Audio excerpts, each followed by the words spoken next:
কলকাতায় একই জায়গায় ঘুরতে ঘুরতে বোর হয়ে গেছো? তাহলে চলে এসো মাইসুর গার্ডেনে। এটা কালীঘাটের একদম পাশে আছে মাইসুর গার্ডেন। খুব সুন্দর ছোট্ট একটা গার্ডেন, এটা কাইন্ড অফ হিডেন জেম।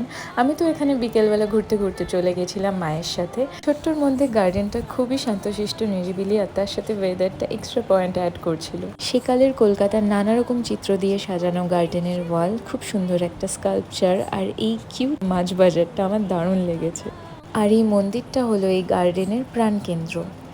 নারায়ণের নানা রূপের ছোট ছোট কালো স্ট্যাচুগুলো এই সাদা মন্দিরটার মধ্যে দারুণ লাগছে। ওভারঅল মন্দিরে আসলে মনটা শান্তি হয়ে যাবে। এই মন্দিরটা নারায়ণ ভগবানের, আর তোমরা দেখতেই পাচ্ছ কি সুন্দর অপূর্ব মন্দির। এত নিরিবিলি পরিবেশে এরকম একটা মন্দির দেখে কথা দিচ্ছি মন জুড়িয়ে যাবে। পাশেই আছে ছোট্ট শিব ভগবানের মন্দির। মন্দিরের স্নিগ্ধতা আর গার্ডেনের সৌন্দর্য সব মিলিয়ে বিকেলটা দারুণ কাটলো। দেখা হচ্ছে নেক্সট ভিডিওতে তোমাদের সাথে। বাই।